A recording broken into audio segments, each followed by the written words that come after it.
She went to a party while my mother was sick. I didn't expect that.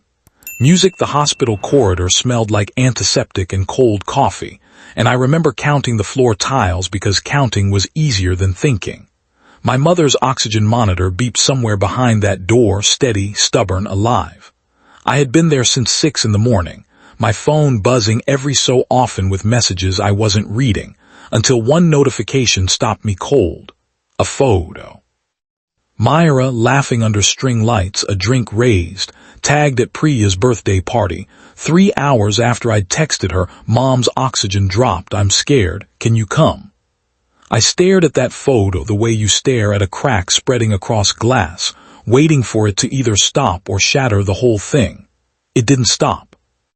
I sat there in a plastic chair that had absorbed the fear of 100 other families, and I thought about how strange it is that the people who promise to stand beside you sometimes step quietly out of frame the moment standing there gets hard. My name is Daniel, and 3 years ago I married a woman I thought understood what "for worse" actually meant. That night I learned it was a phrase she liked the sound of more than the weight of it.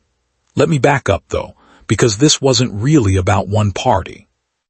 It was about a pattern I'd been too tired, too hopeful, too in love to name. Myra had a gift for being present when things were easy and strangely unreachable when things were not. When my mother was first diagnosed 6 months earlier, Myra sent a sympathetic text and a bouquet, and I told myself that was enough, that grief looks different on everyone. When my mother's chemo left her too weak to cook, Myra said she'd help with meals and then, more often than not, remembered somewhere around 9 at night, apologizing sweetly, always sweetly, as though sincerity could substitute for showing up. I built a quiet forgiveness fund inside myself, deposit after deposit, telling myself she'd come through when it truly counted. That night in the hospital, the fund ran out. When Myra finally walked through those sliding doors near midnight, perfume and party still clinging to her like smoke, she found me in the corridor, not in my mother's room, because a nurse had gently asked family to step out during a procedure. "Daniel, I'm so sorry, I didn't think it was that serious. Priya's been planning this for weeks, and I promised her," Myra said, her voice already reaching for the shape of an apology without actually holding one. "You didn't think it was serious," I repeated, not as a question, because something in me had gone very still, very quiet, the way water goes still right before it freezes. "I mean, she's been sick for months. I guess I thought this was just another one of those nights," Myra said, and there it was, the sentence that told me everything. Not cruelty, just a kind of comfortable blindness. The blindness of someone who has never had to sit in a plastic chair counting floor tiles while wondering if she'll get to say goodbye. Music. I didn't raise my voice. I didn't list every missed dinner or every night she'd chosen easier over harder. I simply looked at her and said, "She almost died tonight, Myra, and you were somewhere with better lighting." Myra flinched, but not, I think, because she understood, more because my calm unsettled her more than anger would have. Anger she could argue with, calm she couldn't. I turned and walked back toward my mother's room, and I didn't look back to see if she followed, because for the first time in months I realized I wasn't asking her to. My mother recovered slowly, the way old trees survive storms, bent, marked, but rooted. In the weeks after, I noticed something about myself. I stopped waiting for Myra to text back. I stopped rehearsing explanations for her absences to my own family. I started answering my mother's late-night calls without first checking whether Myra would mind the interruption to our evening.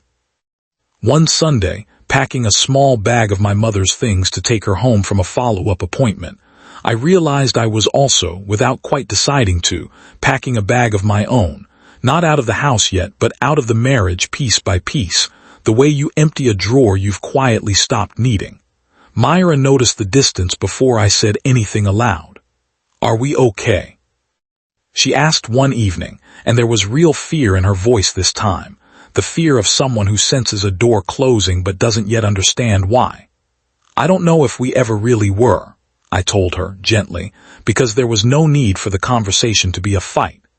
"You're not a bad person, Myra. You just weren't there for the parts of me that needed you most, and I don't think I can keep building a home with someone who only shows up when the weather's good."